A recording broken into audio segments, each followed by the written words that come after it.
Bonjour tout le monde. Bonjour. Mardi 21 septembre, nous sommes de retour. Voilà, et il y a de la brume là dehors. Hein.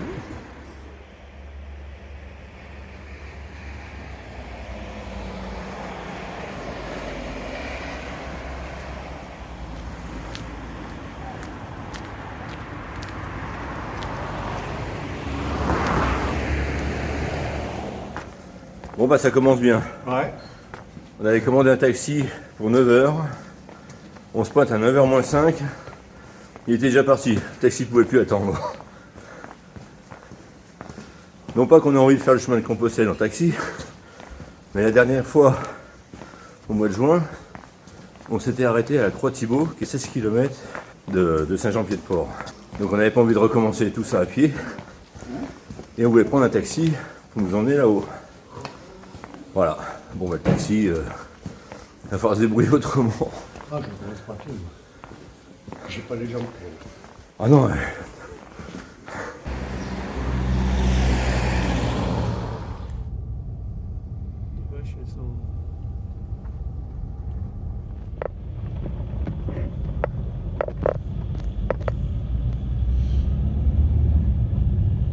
Ça va, c'est raisonnable.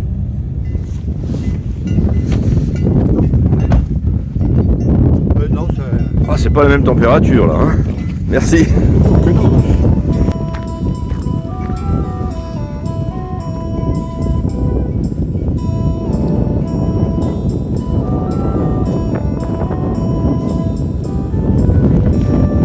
Ah, c'est pas la même température qu'en bas, hein. Là c'est 9 degrés, on a vu dans le taxi. Et il y a du vent. Sur la voie de Vézelay, parfois on était plusieurs jours sans voir de pèlerins. Là, en montant avec le taxi, on a rencontré des dizaines et des dizaines de pèlerins. On sent qu'on va pas être seul dans les dortoirs en Espagne, sur le Camino Frances.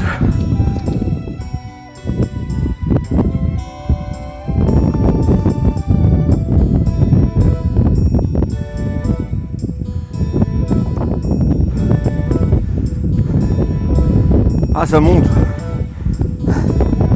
Pour une reprise, c'est dur. Heureusement, cette grande partie là, des 16 km jusqu'à la croix Thibault, on l'a fait au mois de juin, après 5 semaines de marche, quand on était entraîné. Là, on n'a aucun entraînement. On est plaque dure. Alors hier soir, dès qu'on est arrivé à Saint-Jean-Pied-de-Port, on est tout de suite allé à notre hôtel. Ensuite on est allé au bureau des pèlerins pour acheter notre crédential. Et après, on s'est fait un bon petit restaurant. Oh bah il y a du monde qui attend là.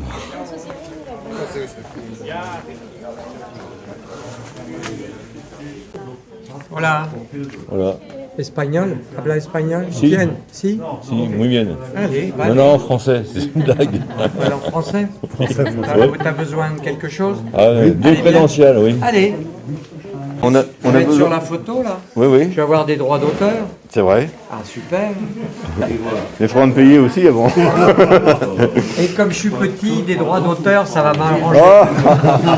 Allez, Se llama Celio. Ça s'appelle Celio, Celio. en espagnol. D'accord. Dans chaque étape que vous ferez, là où vous allez dormir, ils vous mettront un Celio parce que ils vous demanderont toujours votre crédential. Aussi, ça vous donne certains avantages comme avoir des prix pour dormir, des prix intéressants.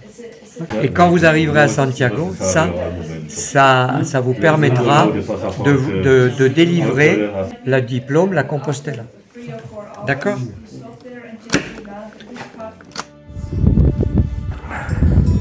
Ouais.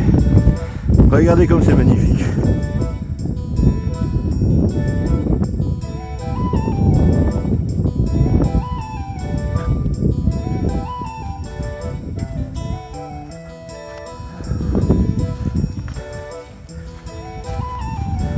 Quand je dis que nous sommes arrêtés à Croix-Thibault, en fait c'est pas tout à fait vrai.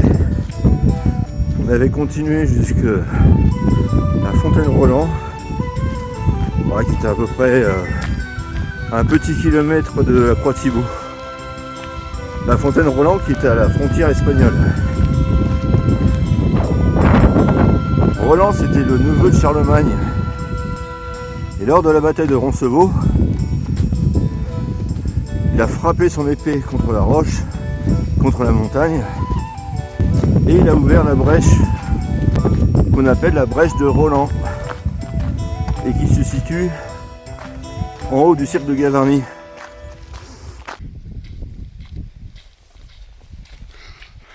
Ah, il y a un photographe dans le coin. Un pèlerin. Cette épée, c'est l'épée de Durandal. Elle aurait des pouvoirs magiques comme celle d'Excalibur. Bon, après, c'est plutôt une légende. Roncevaux, c'est là où est mort Roland. Mais je crois que Michel a des choses à nous dire sur cette bataille de Roncevaux. Et puis là, il y a la plaque. On arrive à la fontaine. Ah oui, il y a une plaque là aussi. Ouais. Saint-Jacques de Compostelle, 765 km. Oh, bagatelle. Ça va, ça devient bon. Il n'y a plus rien à faire. Et là-bas, la fontaine de Roland, dont Michel va nous dire quelques mots.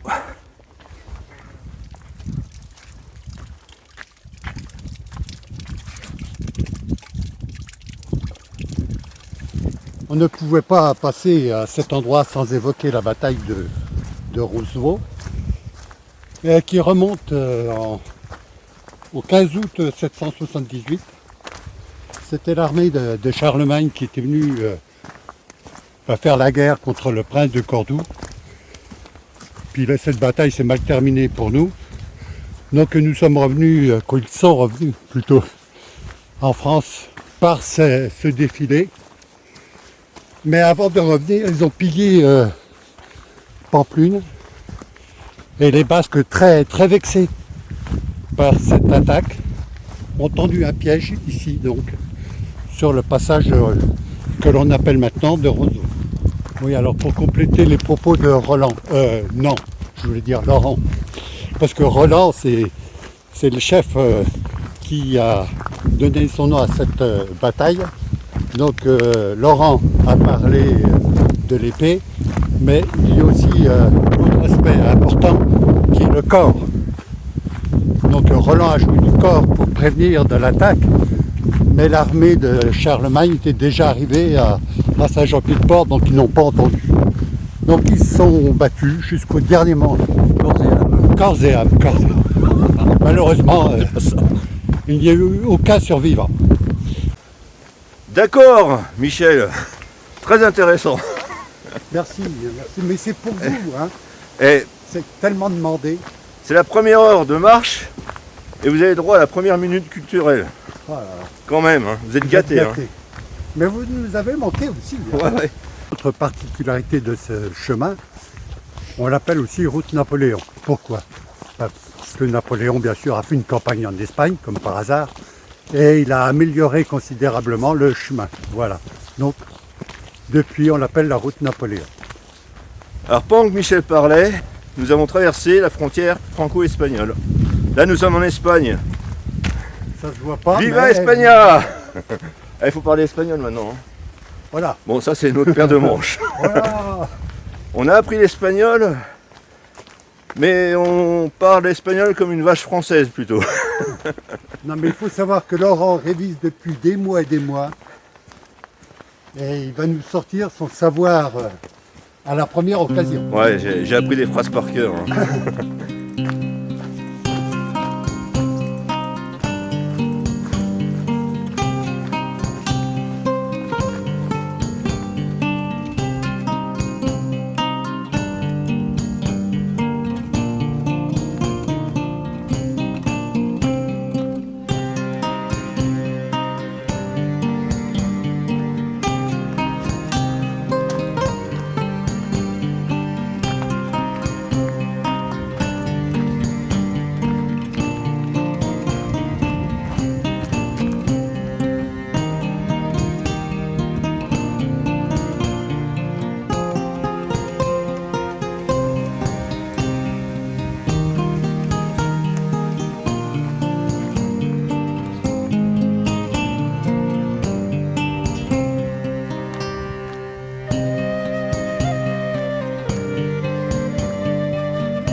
je vois.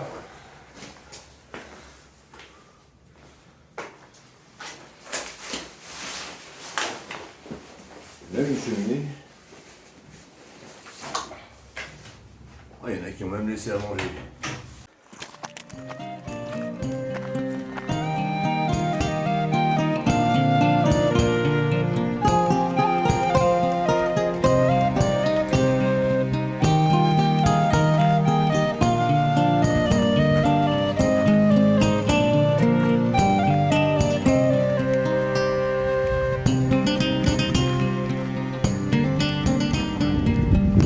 Depuis la Croix Thibault, ça monte, on a des plats, on a des faux plats, et ça remonte. Alors je pense à ceux qui commencent de Saint-Jean-Pied-de-Port, tout en bas, et qui veulent se taper les 25 km d'une traite, sans entraînement. Nous, heureusement, finalement, qu'on a fait ça au mois de juin, là on n'a pas tellement d'entraînement, et on en bave un petit peu.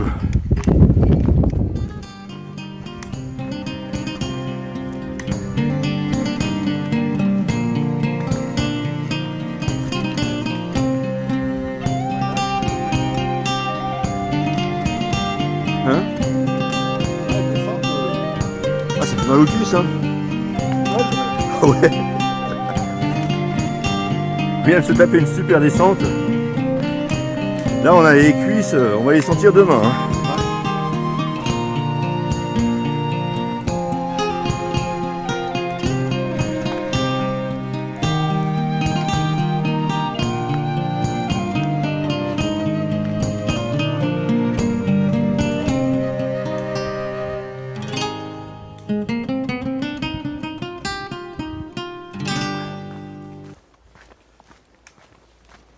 Nous arrivons à Roncevaux.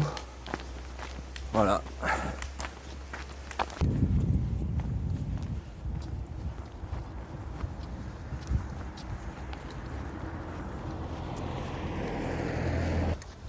Avant d'aller visiter l'abbaye de Roncevaux, on va voir si on peut manger.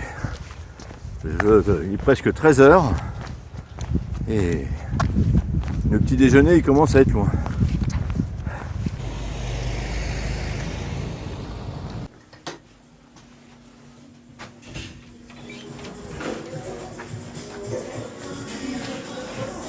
Voilà.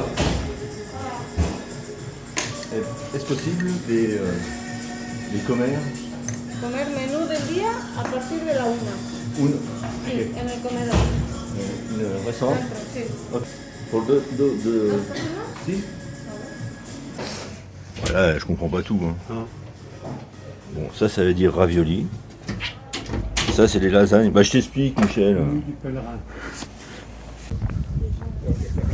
Ah. Bon, on a bien mangé, maintenant il va falloir repartir, mais avant on va aller visiter cette abbaye.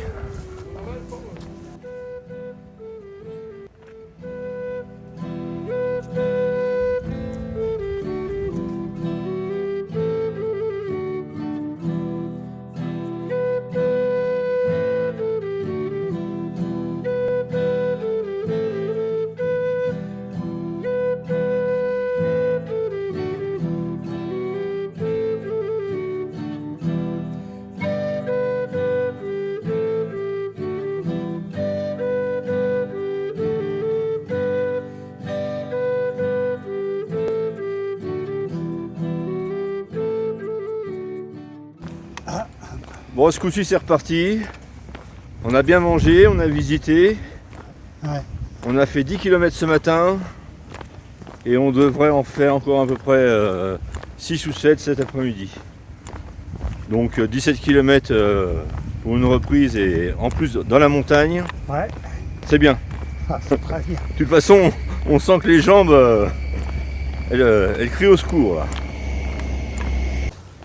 Ah, c'est génial, il y a même une piste spéciale pèlerin. Alors ça... Après le repas, c'est très bien.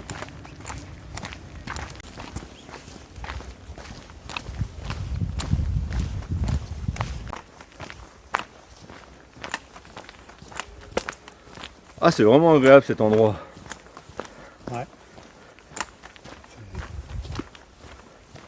Bon, on va parler un petit peu chiffres. Bon. Oui. Déjà, Ah ouais, oui. Donc, on a prévu de faire à peu près 450 km. On va s'arrêter à Léon. Alors Léon, c'est au bout de la Meseta. Et la Meseta, c'est ce qu'on appelle un peu le désert espagnol. Donc on va marcher un peu plus de 3 semaines. Donc ça nous fait aussi, ça nous fait environ 20 km par jour. Donc là déjà, on prend du retard, on va en faire 17. Mais bon, c'est la première journée. ouais, puis traverser les Pyrénées. Quoi. Et puis c'est les Pyrénées, hein, c'est pas non plus du plat. Hein. Tandis que dans la Meseta, bon c'est. En général c'est plat. Donc on pense qu'on devrait réussir à faire nos 20 km par jour et rattraper ce qu'on perd dans les Pyrénées. Alors nous d'habitude on fait à peu près 16, 17, 18 km par jour. Et pour arriver à faire 20 km par jour et plus, bah, il a fallu qu'on agège notre sac à dos. Alors déjà, on n'a pas la tente, on n'a pas le matelas gonflable. Michel il n'a pas pris la cafetière ni le barbecue. Non mais bon, non mais autrement on s'est allégé quand même. Moi par exemple, mon drone, au lieu de prendre les 3 batteries et le chargeur de drone, enfin de batterie de drone, j'ai pris qu'une batterie supplémentaire. Et avec mon drone je peux recharger mes batteries. Donc j'économise le chargeur de batterie qui pèse 100 grammes et j'économise une batterie qui pèse 80 grammes.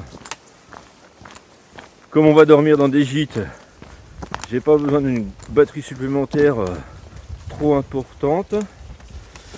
Donc j'ai pris une petite batterie supplémentaire qui, par rapport à la grosse, me fait gagner aussi 250 grammes. Enfin bref, on a réussi à grappiller des centaines de grammes. Et là, mon sac à dos, à vide, il fait à peu près 12 kg. Donc on rajoute un petit peu d'eau, un peu de nourriture. On arrive à 14 kg, mais on est loin des 18, enfin des 17-18 kg de cet été. Donc voilà pour ces quelques chiffres. Alors au restaurant, là à midi, j'ai compris quelque chose. C'est qu'il va falloir que je continue les cours d'espagnol. Ah, c'était la catastrophe. Il y a eu un mélange de français, d'anglais, d'espagnol. Ils ont réussi à nous servir à manger quand même.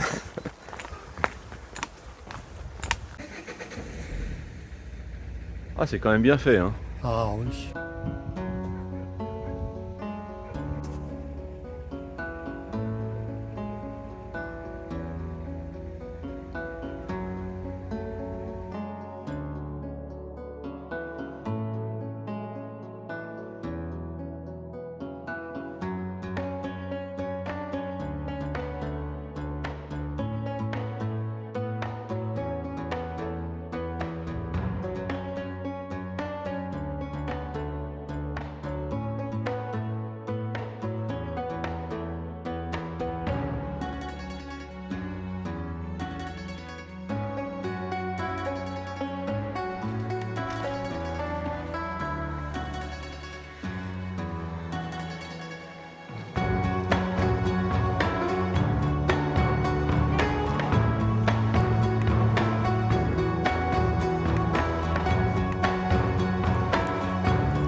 J'arrive.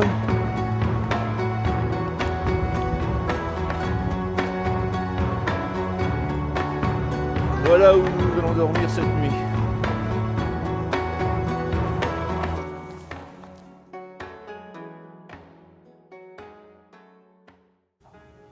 Bon, je vais vous montrer notre dortoir.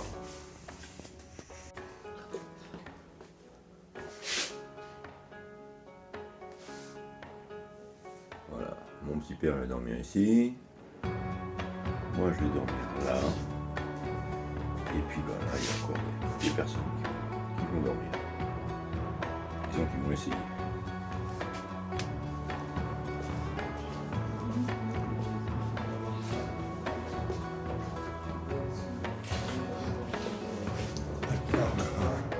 Le casse-croûte d'aujourd'hui, de ce soir. Notre repas. J'espère que cette vidéo vous a bien plu. Nous, on va aller au dodo et on vous souhaite une bonne soirée, une bonne nuit. Soirée à vous. Et puis à demain. Bye bye.